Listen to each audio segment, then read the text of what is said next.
Todo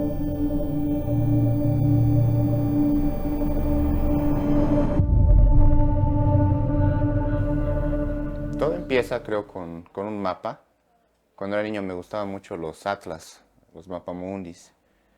Y vos ves ahí nombres de ciudades, fronteras, que son políticas, que no son naturales, ¿no?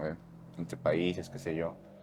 Y me llamaba mucho la atención lo que pasaba en esos puntos en el mundo, ¿sabes? O en Bolivia incluso. Había como una curiosidad, ¿no? De saber qué hay ahí adentro. Entonces intentaba como que imaginar lo que pasaba. Entonces aparece la literatura, los libros, que son escritos en diferentes partes del mundo de Bolivia. Y esos libros se transforman en puntos en esos mapas. Esos mapas o esos puntos en el mapa ya tienen como una cara, ¿no? Que en el fondo no es un rostro, porque igual son palabras, es algo abstracto, ¿no? Pero ya me dicen algo, ¿no? Ya cobran algún sentido. Entonces siempre creo que mi interés por la geografía, por el viaje, ha estado bien asociado a la lectura, como que son cosas que no puedo separarlas. Y de niño pues veía muchos mapas, pero también leía libros. No es que mi familia tuviese una gran biblioteca, pero sí había libros. Mi papá trabajaba en el gobierno, me acuerdo, en los años 90, y le regalaban libros de colegios, para colegios fiscales, me acuerdo. Entonces yo agarraba los de literatura, los veía, también tenía libros de religión, libros bíblicos. Me acuerdo con alto cariño de las historias bíblicas para niños que había. Entonces mi acercamiento iba por ese lado, ¿no? Con la lectura, que de ninguna forma era una lectura pues súper crítica, mucho menos así alta literatura, pero sí me acuerdo que agarraba lo que me gustaba, lo que podía. Y ya con el tiempo, luego de esa fase primigenia, ya empecé a buscar más cosas, que creo que es el paso natural de todo lector. Buscar más retos, buscar cosas diferentes. Y ya llega la adolescencia, ¿no? Con todo el turbión de cosas que eso implica, ¿no? Eh, la cuestión identitaria, el deseo sexual, las relaciones de poder, la secundaria, el fútbol. Entonces todo era para mí un estímulo muy grande y a medida que crecían los estímulos también crecía mi necesidad de buscar eh, nuevos autores. Y diría que esa época ya había como que germinado mi interés por la lectura, ya estaba como súper asentado. Lo que pasó en la adolescencia es que a partir de ahí es que empiezo a querer intentar escribir.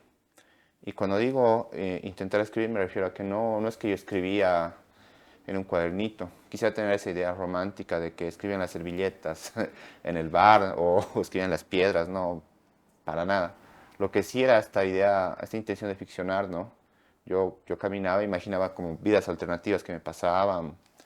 Creo que rayaba hasta incluso con algún programa mental, ¿no? Porque imaginaba, tipo, que mi vida tenía un desenlace alternativo siempre, lo que me pasaba cada día.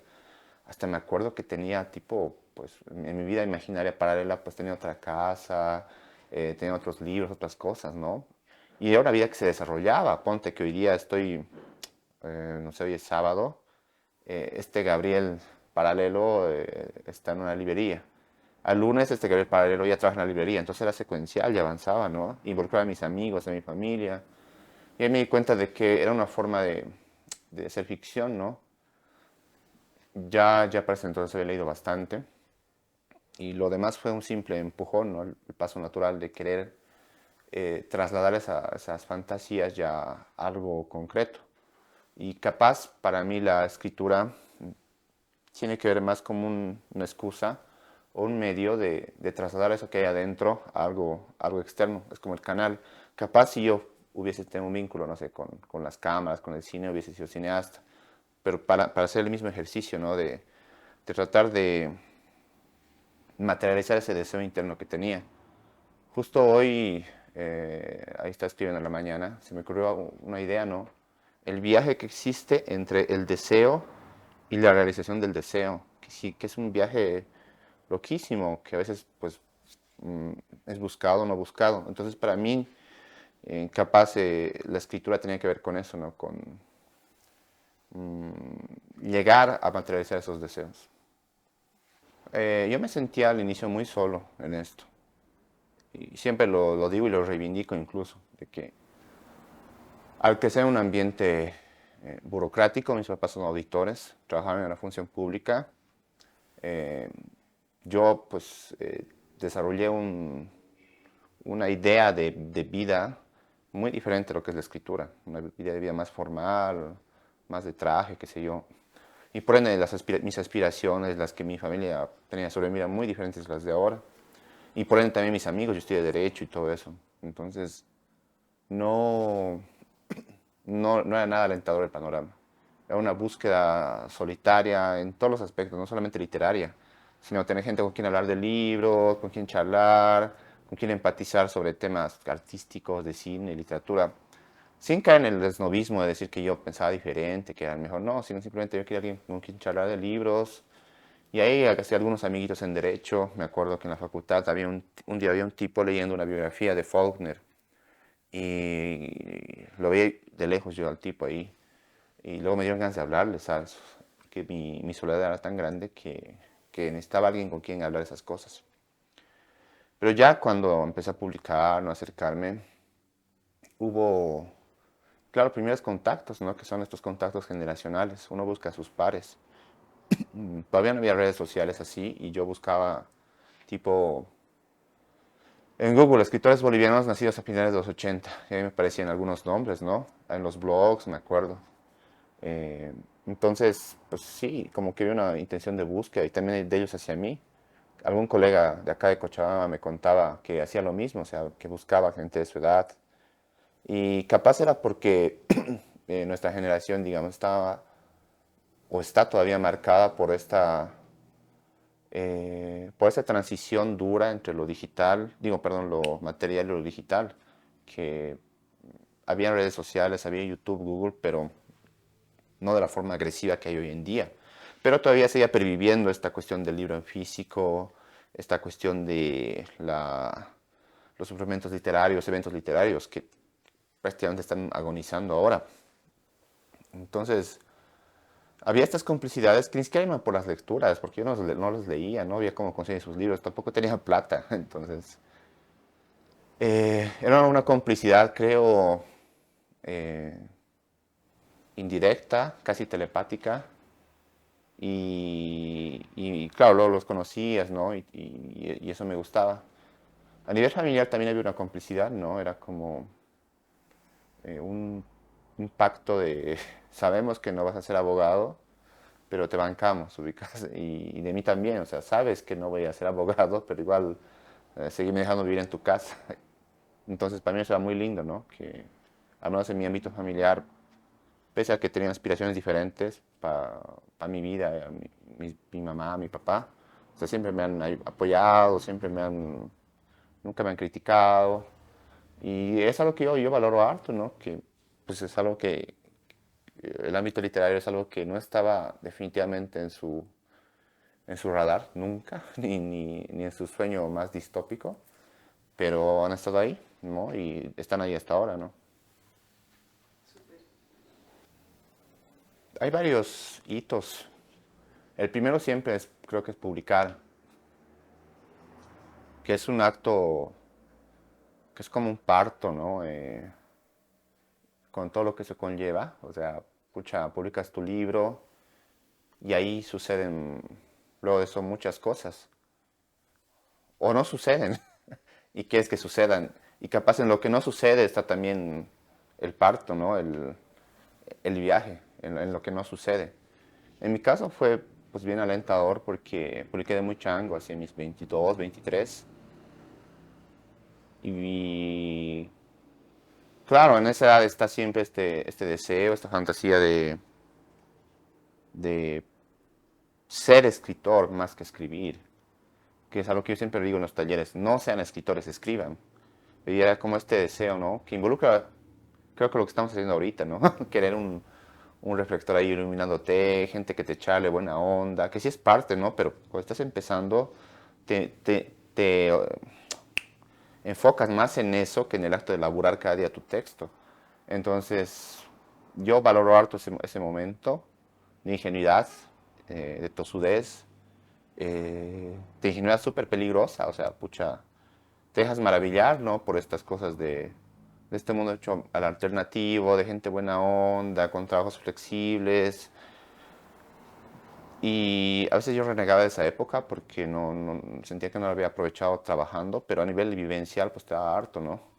Eh, entonces para mí fue un granito el publicar primero, involucrarme en el mundo literario. Yo me acuerdo que esperaba cada feria del libro con mucha, pucha, con una ansiedad, ¿no? Solo tocar a un escritor así, por más chapi que sea o más capo, así, pucha, verlo, era, wow, eres escritor, así.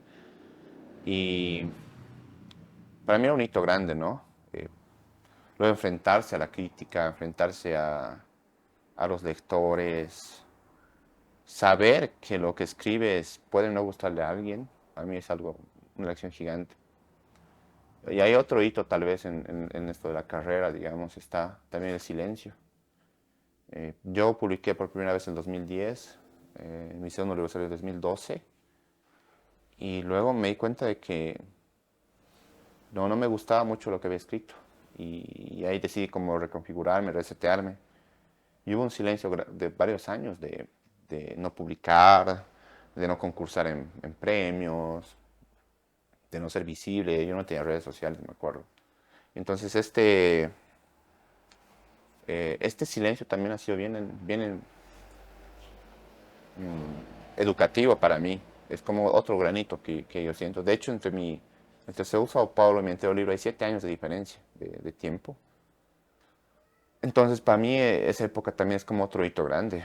Y no solamente a nivel literario, sino también a nivel vivencial, de experiencia, que pues me he aprendido mucho, ¿no? Pucha, me acuerdo de mis paseos por la calle Ecuador en La Paz, a la Biblioteca del Patiño, que en paz descanse, a la Biblioteca de Cómics del CMAC, husmeando en la librería Plural, deseando, siempre deseo, creo que deseo mucho, deseando mucho, no sé qué, deseando algo que suceda con mi vida, ¿no? Y también deseando llegar a la palabra, porque yo escribía, no me gustaba, lo borraba. Y claro, ese momento es bien angustiante no poder encontrarte, ¿no? Después de haber publicado libros incluso, o sea, después de haber lamido un poco eh, los, los beneficios de la escritura, estar en silencio, no encontrarte, no publicar, me llenaba de angustia. Y también a nivel personal, pues esta época de acabar la universidad, de no saber qué hacer luego. Claro, ese momento me sentía muy atrapado en el sinsentido, pero viéndolo hacia atrás, creo que ha sido una gran lección todo eso. Y ya capaz otro hito de esos inicios, ¿no? Sería el, el renacer, el tipo entender que ese silencio era necesario y animarse. No diría que desde cero, pero ya debe ser que en 2015 ya empiezo a escribir de nuevo con más curiosidad, ¿no? Con otras búsquedas también. Ya más encontrado también a nivel político, que es otro tema gigante. O sea, pucha, yo era un patán a mis 20 años, así un imbécil. Después de haber leído, haberme involucrado en cosas, ¿no? Haber entendido un poco pues, lo que es Bolivia a partir de lecturas, de vivencias, de críticas hacia mí, hacia mi familia, personales, ¿no? De parte mía. O sea, eso pues es un aprendizaje grande y fue como escribí ya después de haber como tomado estos cursos de soledad, de autocrítica, de reflexión, que para mí ha sido bien emocionante. Era como, no sé si volver a nacer, pero ya encarar la literatura con otro tipo de visión, mucho menos ingenua, más realista y también más disciplinada, ¿no? Que es lo importante a la hora de crear algo. Mira, Sao Paulo empezó primero como un cuento. Yo estaba viviendo en Río de Janeiro haciendo una maestría y en Río no hay muchos bolivianos. Hay de los latinos, hay sobre todo chileno y argentino. Yo me acuerdo que cuando iba a la panadería, el panadero me decía, bom dia, chileno. Me decía chileno, yo no entendía. Le decía, soy boliviano. Y cada vez chileno, chileno. Y también en la playa, así. Cuando escuchaban hablar español con mis amiguitos, ¿no? Ah, chileno, no entendía. Y a mi amigo, que es francés, le decían argentino, no entendía esto. Tampoco había muchos bolivianos, ¿no? Hasta que un cuate me explicaba que los... es una ciudad súper turística, Río, súper turística. Y los sudamericanos que más viajaban eran los chilenos y los argentinos allá. Y si tenías el cabello medio castaño o claro, eras argentino. Y si tenías el cabello negro, eras chileno. Entonces era bien loco, ¿no? Para mí era como un toparse con estas cuestiones identitarias, fenotípicas, brutal, ¿no? Y pucha, vos vas a la playa de Copacabana, que se llama Copacabana, de hecho, justamente porque alguien llevó la efigie de la Virgen de Copacabana de La Paz, del departamento de La Paz, a la playa de allá que tenía otro nombre y hizo milagros y de ahí dice Copacabana. Entonces para mí era, pucha, yo decía, estos cuates no saben que están diciendo una palabra aymara cada día, Copacabana, playa de Copacabana. Y para mí era como eso brutal, ¿no? Y al mismo tiempo las cosas de la droga, pucha, allá se aspira jodido, ¿no? No voy a hablar más de eso, pero es denso, ¿no? Y cocaína boliviana. Las poleras que usabas, que eran son bien lindas la ropa, las poleras brasileñas, eran hechas en talleres de Sao Paulo por bolivianos trabajadores en situación casi de esclavitud. Entonces, era como un vínculo bien indirecto con Bolivia, ¿no? Que me llamó la atención hasta que me tocó ir a Sao Paulo para un partido de fútbol. Y ahí sí hay muchos bolivianos. Tengo un amigo a quien quiero mucho, Álvaro, que me hizo pasear, ¿no? Él vive allá, está casado con una boliviana, con una brasileña. Y me introdujo al mundo de los bolivianos, según ellos reales, ¿no? Que la sudan la gota gorda cada día, ganándose el pan allá. Y me sorprendió harto, ¿no? Y ahí fue que viendo a los bolivianos en ese barrio, en Brás, en Sao Paulo, eh, se me ocurrió escribir algo, ¿no? Escribí de hecho una crónica, que le fue muy bien, se llama Boliviano Sos. Salió en página 7 en, en las páginas centrales. Y empecé a escribir crónicas pequeñas sobre mi experiencia allá. Hasta que luego digo, no, escribir un cuento mejor. Y empecé a escribir Sao Paulo, pero como cuento. De hecho, se llamaba Coreano. Y la perspectiva era diferente, ¿no? Era de un tipo brasileño, era un brasileño contando que un boliviano, era un brasileño hijo de bolivianos contando que un boliviano llega al Brasil. Pero yo no lo sentía tan potente porque yo no soy brasileño, no podía entender o hacer verosímil el habla de un brasileño, boliviano brasileño. Entonces ahí fue que cambié la perspectiva y decidí que contara un narrador más cercano, ¿no? Un narrador boliviano. Entonces, la idea fue creciendo, había tantos elementos que ya el cuento ya no era un cuento, ya era algo más grande. Y ahí dije, no, esto va a ser novela. Y recuerdo que mi intención básica era contar la historia de dos tipos adolescentes de 17 años que hacen el servicio premilitar en la Fuerza Aérea. La premisa era esa, uno es salteño, el otro es brasileño, hijo de bolivianos, nada más.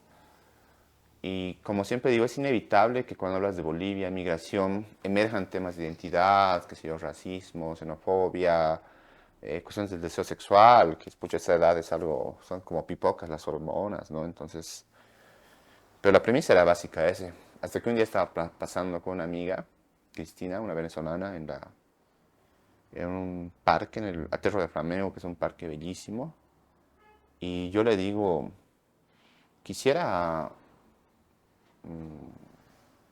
un poco burlarme de Bolivia, le digo.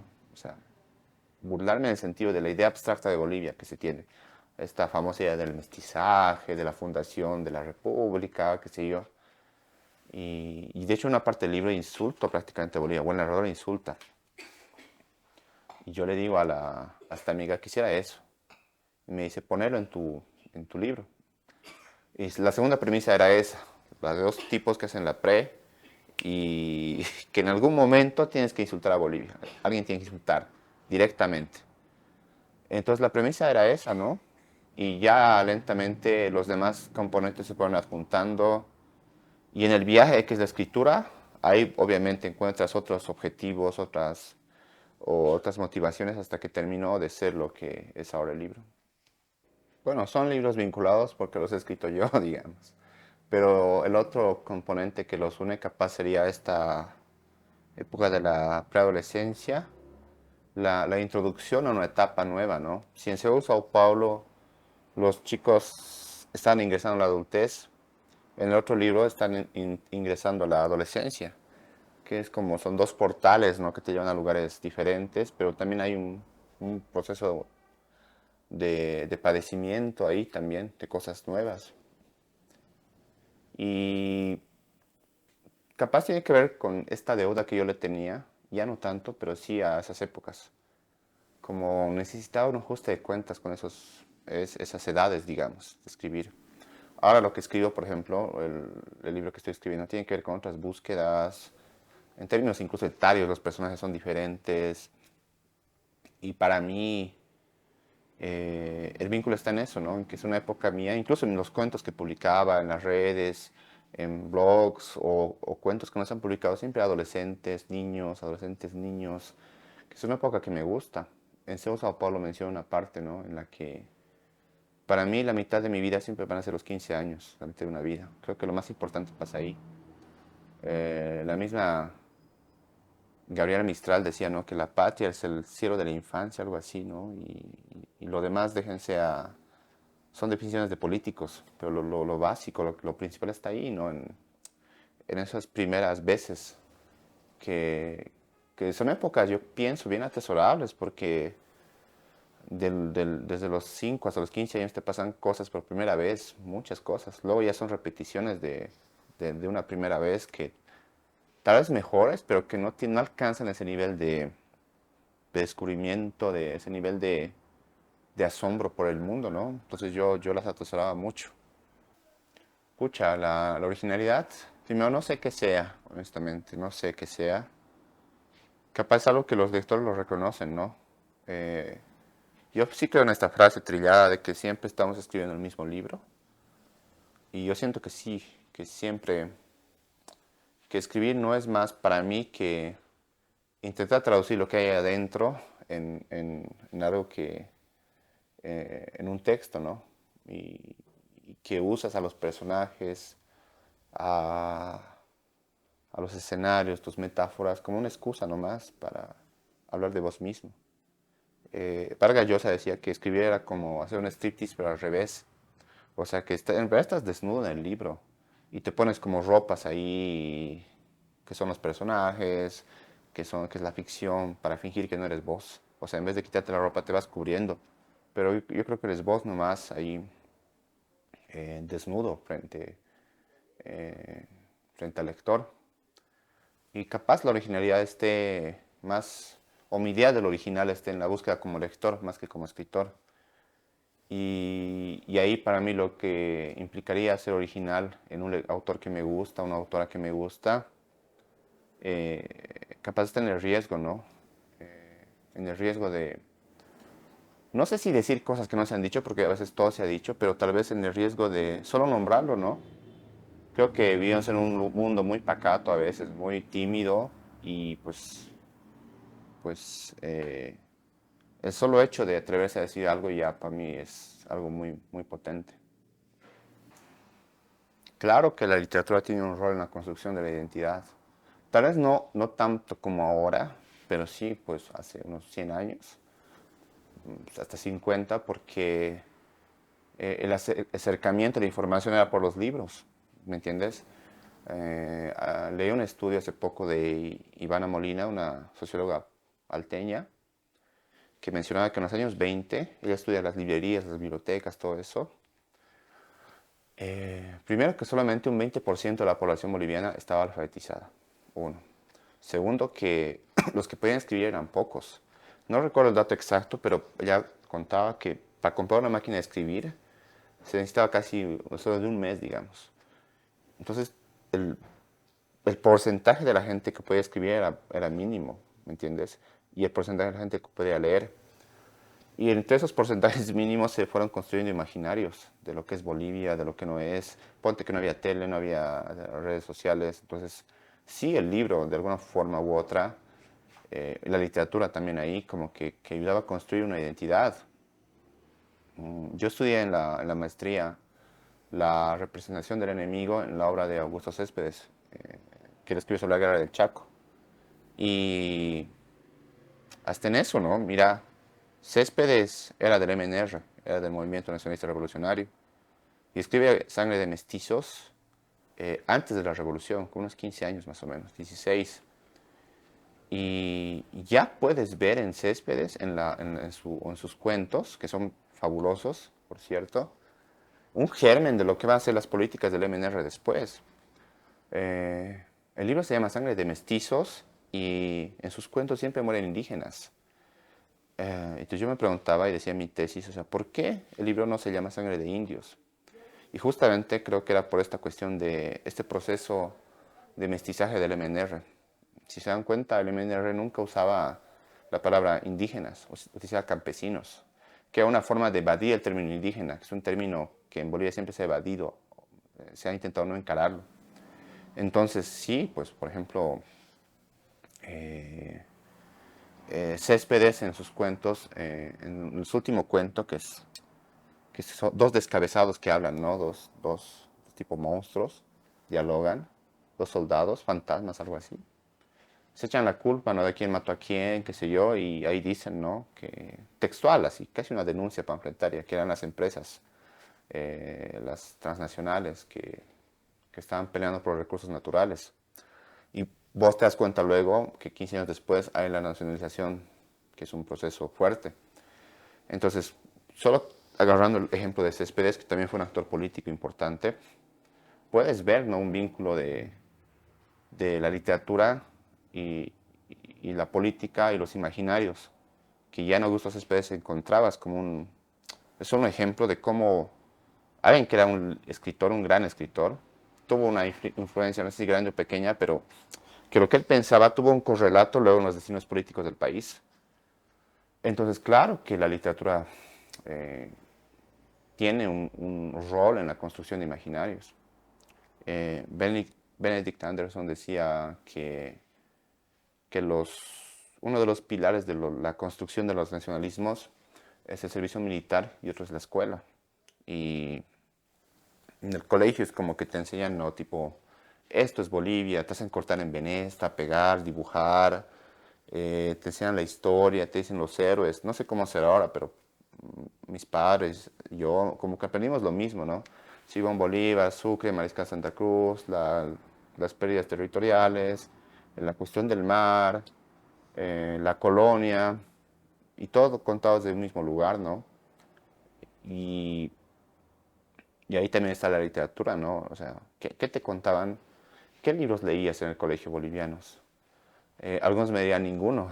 Y ahí también está una respuesta, una construcción de imaginarios. O sea, eh, vale, no te han hecho leer libros bolivianos, entonces pues tu idea de Bolivia también va a corresponder, va a tener correspondencia con ese vacío educativo, histórico.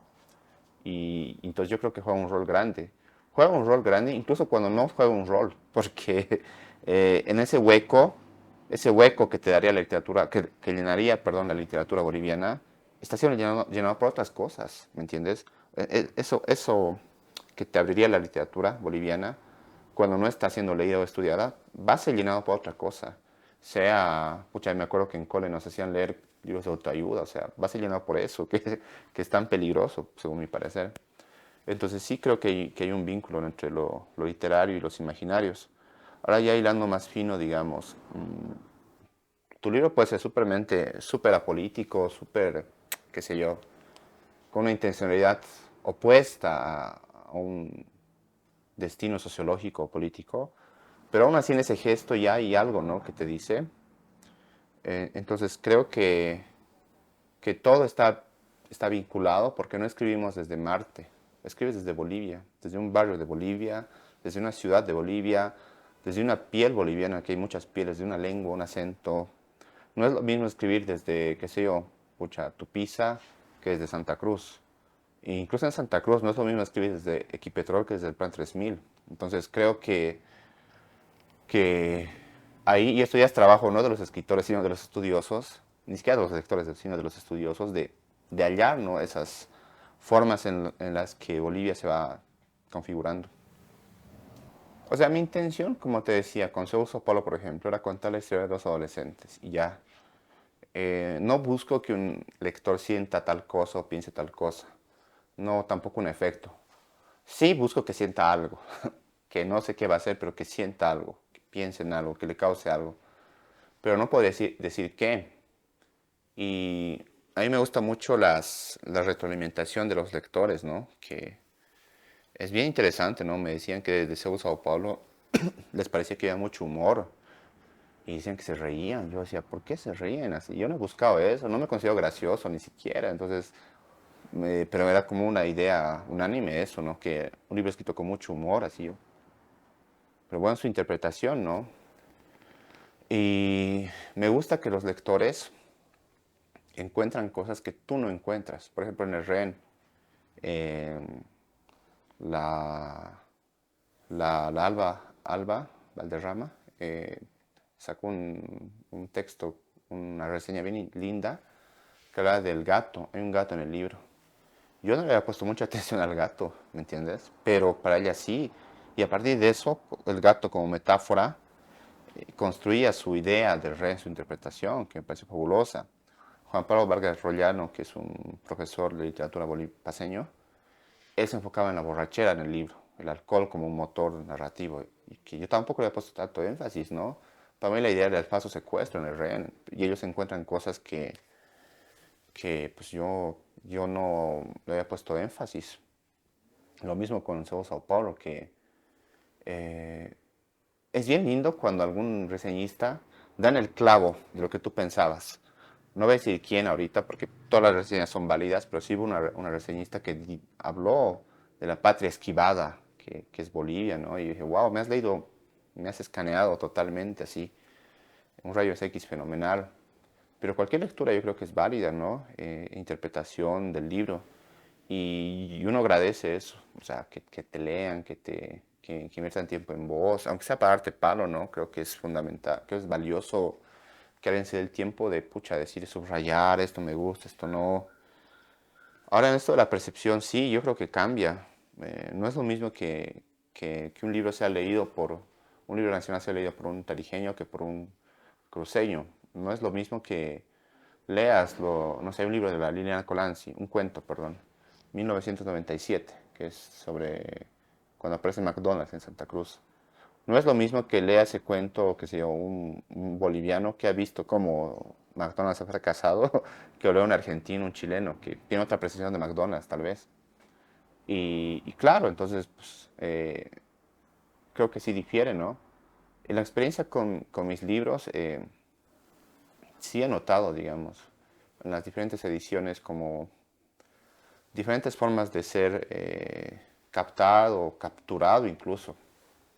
La otra vez hablábamos con amigos, ¿no? De esto, ¿no? Que el destino de un libro no depende ni siquiera solamente de los lectores ni de quien reseña, sino también hasta del librero. Ponte que un librero, un distribuidor, por ejemplo, viene acá a La Paz y se le ocurre llevarse 10 libros de este autor y no de este otro, que puede ser tan bueno, pero por un motivo de peso de la maleta, de lo que sea, lo llevan, no sé, a Perú. Y el libro tiene una, qué sé yo, una influencia allá. Entonces, es como un juego de azares gigante, ¿no? En el que todos están envueltos, el autor, los lectores, libreros, críticos, para la forma de recepción. Creo que es una idea muy distraída, muy ingenua, que yo critico mucho pensar que el libro es el libro y va a ser solo su trabajo, ¿no? Hay un montón de facetas, de formas, ahora están las redes, por ejemplo, que es otro tipo de legitimación, ¿no? Pero lo que he notado es, por ejemplo, que cuando estuve en Europa y que la gente, por ejemplo, en Barcelona, que más opinaba del libro en la presentación eran brasileños, justamente, y bolivianos, o hijos de bolivianos, que me parecían bien interesantes, ¿no? Y su visión del libro estaba más enfocada, tipo, en esa cuestión de la migración, del no lugar, de no sentirse, de ser un par identitario, ¿no? Pero cuando aquí en Bolivia, digamos, alguna vez algún lector así súper cariñoso me dijo, oye, me ha gustado tu libro, me hablaba desde la añoranza de la pre. porque le había hecho la pre y le gustaba. Y el lenguaje de los changos, que es un lenguaje para mí que yo valoro mucho en el lenguaje vulgar que tenemos, me decía, no, yo hablaba así con mis amigos, así. Entonces, qué sé yo, apreciación estaba basada en la nostalgia de la adolescencia que ya fue. En cambio, en otros, en la cuestión migrante. Entonces, creo que eso va mudando de acuerdo a cada lector. Siempre pongo el ejemplo de los libros, no sé, de Kawabata, de los libros de escritores asiáticos. Cuando aquí vos lees uno de esos libros o ves la portada, hay una geisha, un monte Fuji, algo autóctono, ¿no? Pero allá no hay eso, o sea, el libro de Kawabata ya no tiene eso, debe tener otro tipo, debe tener que ser un edificio o algo diferente. Entonces pasa al revés con lo boliviano, que acá tu portada puede tener algo, pero en otros países le ponen un cholet, una cholita, porque eso es lo que te va a anclar a cierto lugar, ¿no? Entonces, pues yo creo que no solo que escribe, sino que escribe cualquier persona, va a tener una representación distinta, una forma de ser vendida distinta, una forma de abordaje, porque para un boliviano, pues yo sé la diferencia entre un alteño, un paceño, un potosino, un camba, qué sé yo, pero para un, no sé, un argentino o un ecuatoriano, pucha, es Bolivia y punto, una cosa capaz uniforme, ¿no? Y, y es ahí, digamos, donde ves que son auditores diferentes. De cualquier forma, creo que cualquier lectura, ¿no? Sea aquí en la China, en Quillacollo o en La Paz, es súper valorable, es súper importante y necesaria. Yo le debo a Brasil mucho, mucho, porque fue mi primer vínculo con una alteridad lingüística, o sea, enfrentarse a otro idioma, que es otro mundo, ¿no? Otra cosmovisión. Entonces o esa experiencia, ¿no? Con el posgrado, la maestría, el doctorado, es más que académica, es vivencial para mí, que es pucha súper fuerte, ¿no? Yo estudié Derecho y Sociología en La Paz, pero no, cuando entré a estudiar una maestría en literatura comparada, no tenía herramientas teóricas de literatura. Podría haberme leído, pues, no sé, García Márquez, Italo Calvino, Natalia Ginzburg, autores brasileños incluso, pero no entendía cómo llegar a partir de la crítica o no entendía la teoría literaria, no entendía cómo podían vincular todo eso con una novela, ¿no? ¿Sabes? Y para mí fue duro primero, muy duro, porque mi acercamiento a la literatura siempre había sido bien silvestre, de leer, leer y ya, leer, disfrutar, ¿no? No hallar puentes con otros, ni siquiera de contexto, ¿verdad? Cómo leer porque me gusta y ya. Y la pasé mal al inicio, ¿no? Porque justamente no comprendía cómo podían hacer de la literatura algo tan racional, tan cerebral, cuando para mí era una cuestión de placer, ¿no? Casi una acción corporal. Pero ya, tipo, inmiscuyéndome, ¿no? Más, pues empecé a valorar, ¿no? Y entender que la literatura es una cosa a la que entras de muchos modos, ¿no? La más común es como lector, que creo que es la más válida y básica, pero también te puedes acercar como escritor, creando, como traductor, como gestor, como periodista cultural, como editor. Son muchas formas de entrar a la literatura. Y una de ellas es la crítica literaria, la academia. Y ahí fue encontrando, digamos, el valor de la academia, ¿no? Y también entender hasta incluso su valor político, porque nos guste o no, los académicos legitiman o no textos. Iba a congresos, justo cuando yo estaba empezando a estudiar en Brasil, eh, Bolaño en Brasil está haciendo el boom. O sea, como todas las charlas eran sobre Bolaño. Cuando en Latinoamérica, en Hispanoamérica, perdón, ya había sido como 8 años antes, ¿no? Ya estaba como más pasado de moda. Pero todo era Bolaño, Bolaño. Y gente en los congresos tipo, traía a su autor peruano desconocido a estudiar su obra, otro traía a su autor de Nicaragua, algunos son los clásicos medievales, qué sé yo. Entonces me di cuenta que sí es un ente legitimador, una instancia que legitima, nos guste o no. Y pues ahí encontré el valor, ¿no? Y también una responsabilidad, incluso política como boliviano, de pues, estudiar libros bolivianos. Ahí estudió Augusto Céspedes para que dialogue Céspedes con otros tipos con otros autores de otros lados, ¿no? Me acuerdo que me metí a un grupo de investigación de literatura y guerra. Como yo estaba estudiando el Chaco, ¿no? Pues ahí con gente brasileña que estudiaba, no sé, la guerra de la Triple Alianza, las guerras civiles no sé, en Colombia, encuentras como que vasos comunicantes y eso me pareció bien valorable. Y por otra parte está la cuestión política, ¿no? Que en Brasil, al menos cuando yo fui, la efervescencia política era bien potente. Por esas épocas se sacó del gobierno de Dilma Rousseff, ¿no? Te hablo de una época pre-Bolsonaro, pre-Trump, pre-Janine Áñez y allá, digamos, hay como una unanimidad en la academia, en el mundo cultural, política, o sea, no, hay temas que no se ponen ya en cuestión, ¿no? El tema del racismo, la xenofobia, o sea, son cosas que ya están como internalizadas y que se discuten y se critican. Y yo venía pues de haber estudiado Derecho, de Bolivia, de La Paz, una ciudad muy tímida, muy mojigata a veces en términos teóricos y políticos. Y era un país en el que, no sé, la cuestión negra, el movimiento negro es tan potente, puta, me fascinó, me despertó, me sacudió. Yo recuerdo que por esas épocas, antes de irme a Brasil, conocí a muchos amigos indianistas. Empecé a leer a Fausto Reinaga, el Malthus seguía vivo, escuchaba sus discursos. Todavía no había pasado la crisis de 2019, ojo. Entonces, como que me estaba formando políticamente. E ir allá y ser el otro, o sea, yo era el otro, el diferente, y al mismo tiempo que iba descubriendo autores como el Fausto Reinaga, sus libros, me, pues fue una combinación genial, ¿no? Un despertar gigante, ¿no? Y estar inmiscuido en un ambiente tan activo en términos de discurso político, de militancia, eh, fue bien alentador. Y la universidad allá pública, digamos, es como un brazo ideológico, político fuerte. No por nada, tipo cuando ganó Bolsonaro 3 años después, cuatro, eliminó becas, quitó presupuesto, porque no le conviene, ¿no? Un gobierno fascista no le conviene gente que pues piense en ciencias sociales, en literatura. Finalmente, la experiencia, digamos, así ya más vivencial me ayudó harto. Pues, obviamente por eso el libro se llama Sao Paulo, ¿no? Que tiene ahí una deuda grande con el Brasil.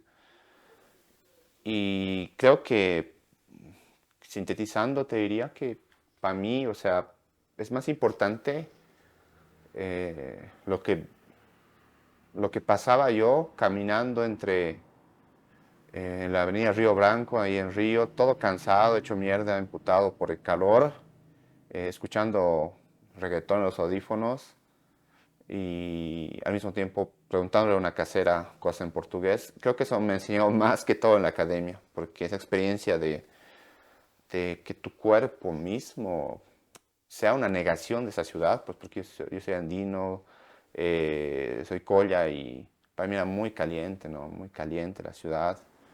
Y el paisaje que en Río, que es una ciudad bellísima, pero que es como la antítesis de La Paz, o sea, La Paz no tiene verde, no tiene playa, las pieles son diferentes, la gente es diferente, el humor es diferente.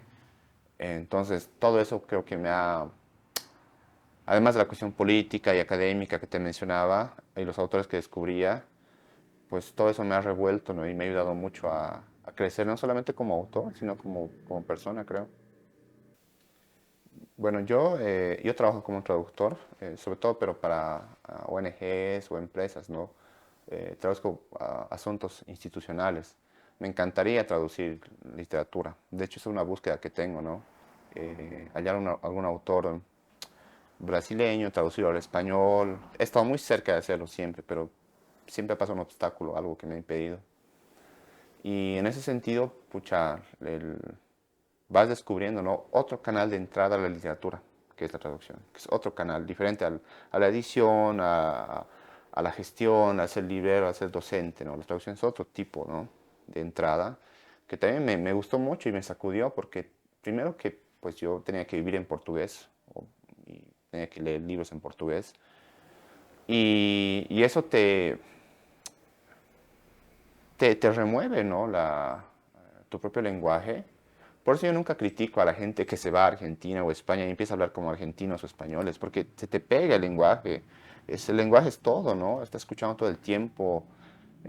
Hay términos que yo pienso que son más fáciles de pensarlos en portugués que en español. Más fácil de entenderlos, de palabras que capturan mejor la esencia de una cosa. como decía Montaigne, ¿no? Que la literatura no es más que dar a cada cosa la palabra justa. Creo que en el portugués hay cosas que se ajustan más a cosas que siento o pienso.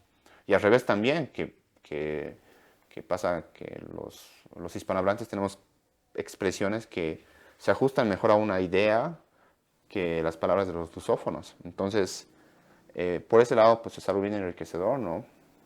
Entender que la traducción no es una cosa de Google Translator, de literalidad, ¿no?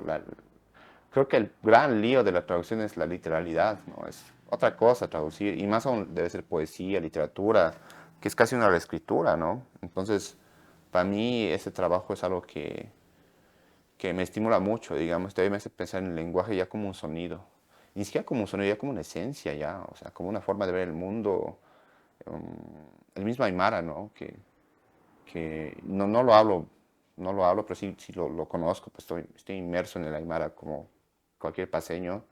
Esa estructura de que el predicado viene antes del sujeto, que es genial, ¿no? Y que lo vas usando, ya incluso te dispone una mirada del mundo diferente, ¿no? Y lo mismo con el portugués, con el español. Ahora ya como autor, he tenido algún vínculo con traductores, ¿no? Con esto de los libros. Por ejemplo, cuando salió el Ren en hebreo, para mí era como ver a un hijo tuyo, pero todo deformado, todo crecido, todo hippie, todo greñudo, porque no lo entendía, pero sabía que era mío, pero no lo entendía. Incluso en hebreo se lee pues de atrás para adelante, algo así me di cuenta, ¿no? Lo tengo el libro en mi casa. Y yo digo, ¿cómo me puedo sentir tan lejano a algo que es tan mío? Y es loco, porque no entiendo nada, nada. La grafía es diferente, todo es diferente. Y la editora Shira, desde Tel Aviv hicimos una llamada y me leyó las primeras páginas del REN en hebreo. Y me gustó que pues ella, en esa distancia cultural, lingüística, una distancia absoluta, ¿no? En todo casi, encontré como que me encontré capaz en el ritmo de las palabras, y por ese lado, pues es algo que me estimula harto y también que me asusta, porque ponte que escribes algo bueno y te lo traducen mal, pues ¿qué va a pasar? De cualquier forma, es como otra forma de entrada a los libros, que me parece espectacular. Eso es bien complicado de responder, ¿no? Porque, primero, o sea, ojalá yo pudiese escoger con qué autor me emparentan, ¿no? Pero vos no escoges como autor. La gente escoge, el prejuicio escoge a veces, ¿no? ¿Con quién? Por una cuestión etaria, generacional, hasta de clase social, ¿no? Eh, no sé si yo podría responder a eso, ¿no? ¿Con quién me emparentan? Lo único que puedo decir es hablar de esos autores que directamente, ¿no? Sí, me han influenciado mucho, mucho, mucho.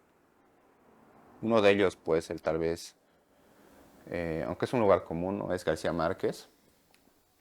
No tanto temáticamente, porque yo no pienso que la literatura sea una cuestión de temas. Detesto cuando me dicen, me gusta el horror, el drama, no, a mí me gusta lo que está bien escrito y me causa algo. Y de, de García Márquez algo que he aprendido mucho es la musicalidad, ¿no? O sea, pucha. Y él mismo mencionaba que a veces escribía o cambiaba tal palabra porque sonaba mejor. Puta, eso es básico, o sea, que es porque suena mejor. No, ni siquiera porque sea necesario, porque describe mejor, porque suena mejor. Y eso es algo que me ha quedado muy grabado. Y de hecho, la literatura que me gusta y que busco es esa, la que se oye bien cuando lees, que hay un sonido en tu cabeza y causa placer.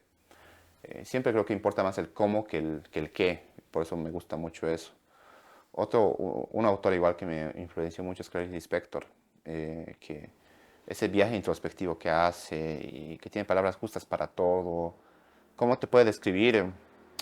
Ella escribe de Río de Janeiro y pues un lugar tan vivaz, tan alegre, pero ella habla del, del reverso de esa felicidad aparente, del reverso de ese mar ahí que brilla como perlas así a las 3 de la tarde, del reverso de eso, ¿no? Y que también me hace pensar incluso en mí, ¿no? Como individuo, que a veces das una idea de cómo eres, pero por dentro puedes estarte pudriendo, ¿me entiendes? Y eso me gusta de Clarice Lispector, ¿no?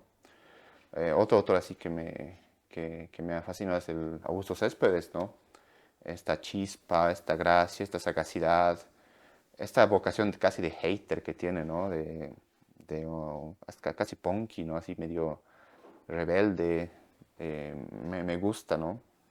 Y su compromiso político también. No comparto ideas con él, claro, pero su, ¿cómo te diría? Capacidad de poder decir lo que piensa, bueno, en aquella época, ¿no? Lo que pensaba, dónde se situaba políticamente, no jugaba a ser el tibio, no jugaba a agradar, jugaba lo que él pensaba, que pues me influenció mucho. Ya una cuestión más contemporánea, digamos, me, me siento bien influenciado también por los autores que hablan de esta cuestión migrante, ¿no? Me gusta mucho Junot Díaz, ese es su libro La maravillosa vida breve de Oscar Wilde, me parece genial, ¿no? Me voló la cabeza. Y de hecho mi sueño es encontrar en Brasil a algún escritor así que sea hijo de bolivianos, que escriba una novela medio en portugués, medio en español, ¿no? Y así hay varios, ¿no? Varios. Pero claro, es mi interpretación de lo que yo sigo, ¿no? Ah, está el cómic también, pucha, que me encanta la novela gráfica.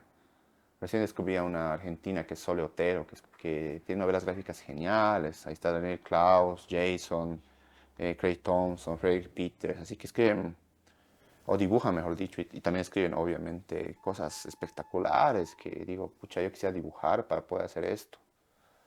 Y finalmente también me siento bien influenciado por la poesía.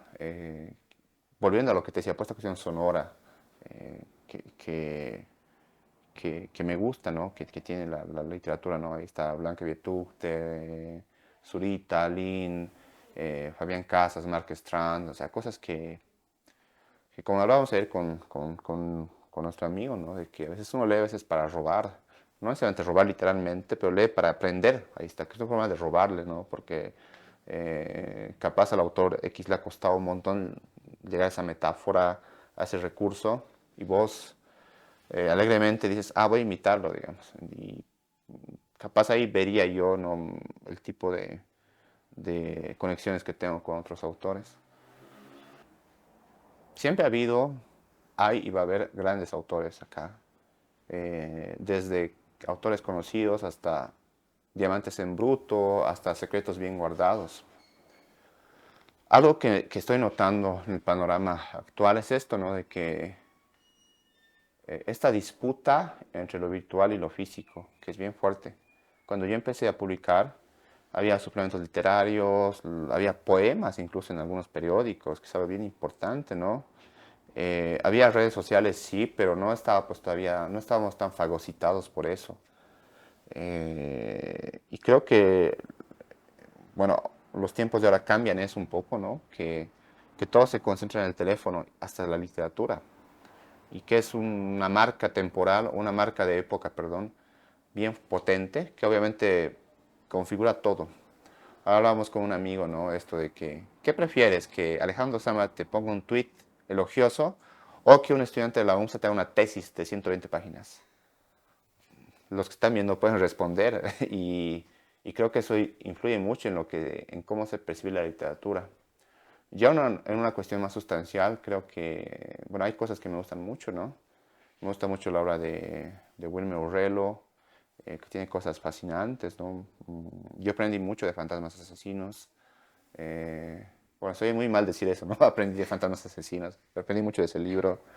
eh, el juego que hace ahí, el humor, su visión de la paz. Otro, otro autor que me gusta mucho es Claudio Ferrufino. El exilio voluntario para mí está entre una de las obras más importantes que se han escrito. Mm, su crudeza, el estilo, la discreción, me, me parece, me parece espectacular, ¿no? Eh, y así hay varios nombres, ¿no? Que se me vienen a la mente, que se van apilando uno tras otro.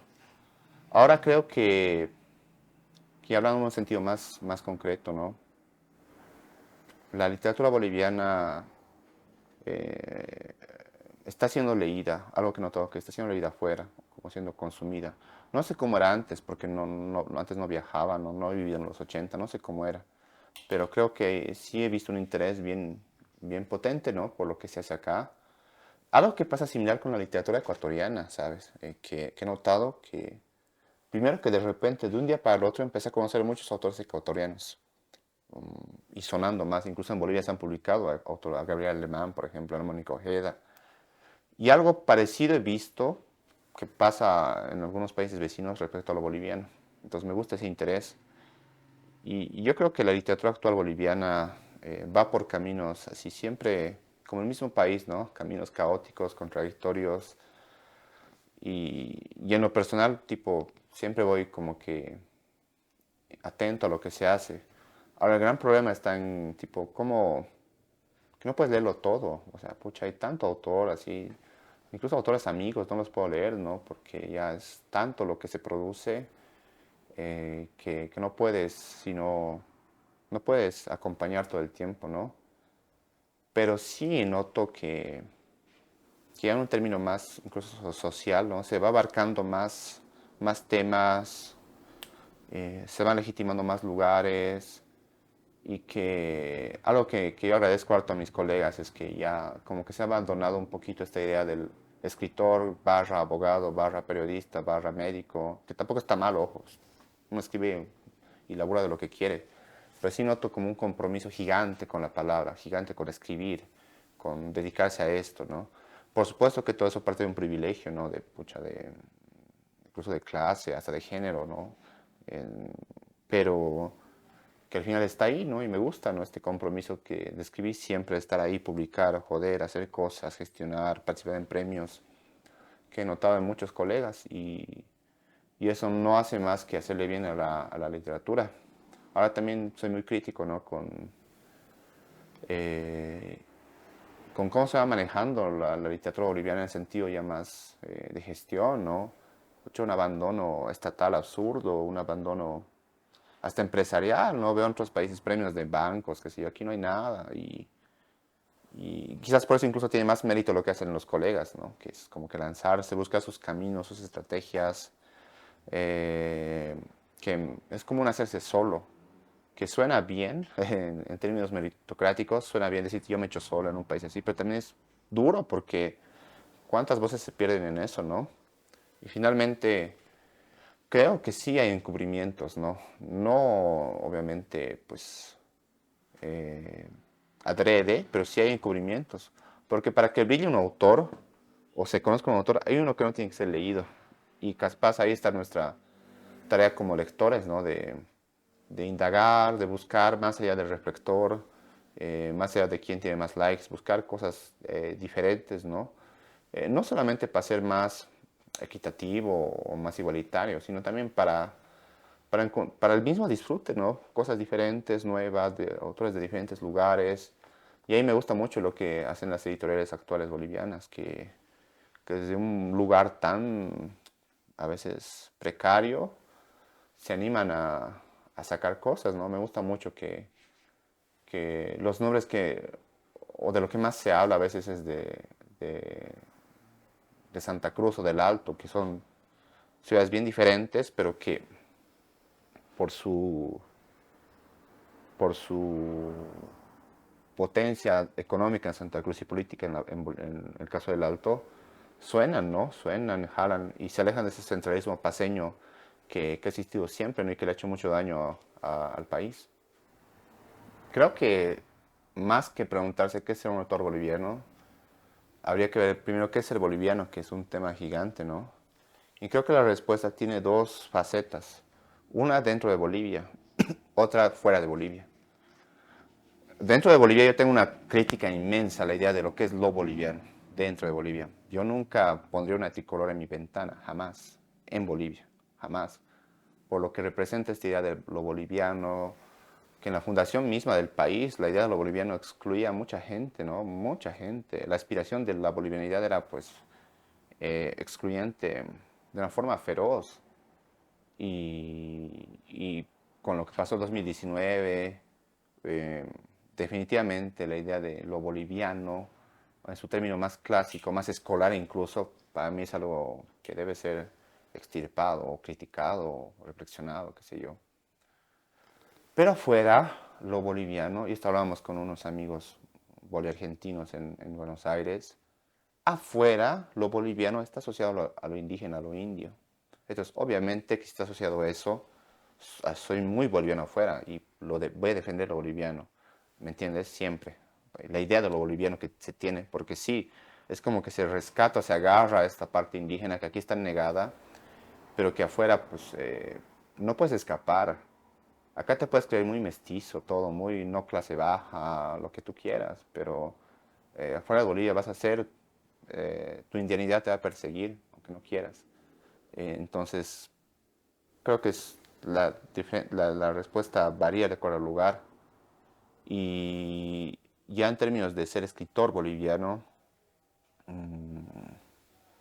creo que es algo bien bonito, bonito por muchos sentidos, porque yo agradezco haber nacido donde he nacido, por el paisaje que tengo, las cosas que puedo contar.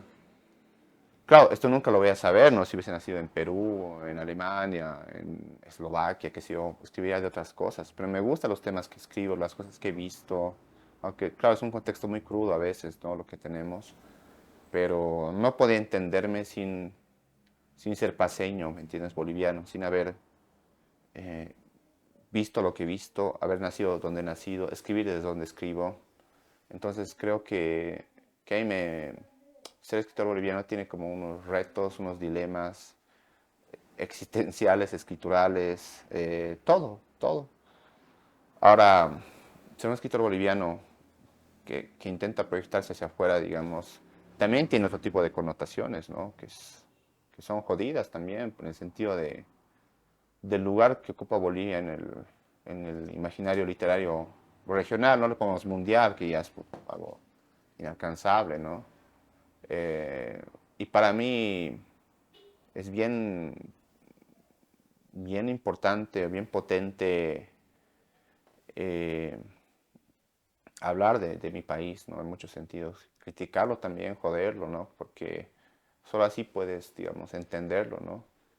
Finalmente, creo que esto de ser un escritor boliviano eh, es como a veces nacer con menos 30 puntos en la vida, pero en ese negativo, en ese remanente, digamos, hay hecho una ganancia inmensa también. Que hay cosas que no podría contar sino para boliviano, ¿me entiendes? Sino para paseño. Y creo que por ese lado, pues,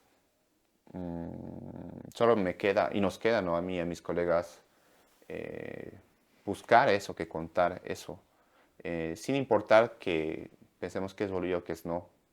Lo que escribas va a ser boliviano, ahí está, lo que escribas va a ser boliviano, tu producto. Hables de la patria o no, hables de identidad o no, hables de marcianos o de llamas, va a ser un libro de un boliviano. Y ahí está, yo digo siempre, ¿no? El laburo del lector, que es el que va a interpretar. Yo creo que la lectura, perdón, la escritura es un trabajo incompleto. O sea, tú haces tu mitad, pero no, el ciclo no acaba hasta que alguien te lea. Y capaz ahí está, ¿no? Lo lindo de la literatura, o sea, que vos nunca vas a saber qué ha pensado el lector exactamente. Claro, hay reseñas, hay posts de Facebook, de Instagram que pueden hablar de tu libro, pero ponte que no tienes eso. No vas a saber qué ha pensado el otro exactamente al momento de leer tu libro, qué ha sentido, cómo le ha gustado, cómo lo ha despreciado. Entonces yo pienso que escribir es como lanzar una botella al mar y esperando que alguien lo encuentre en la otra orilla. Y probablemente no pase, que la botella se quede al medio. Y lo que es más loco, no tenemos mar, entonces probablemente ni tengas esa chance, pero por ese lado, pues creo que es una apuesta, ¿no? A capaz a la nada, y ahí está lo emocionante.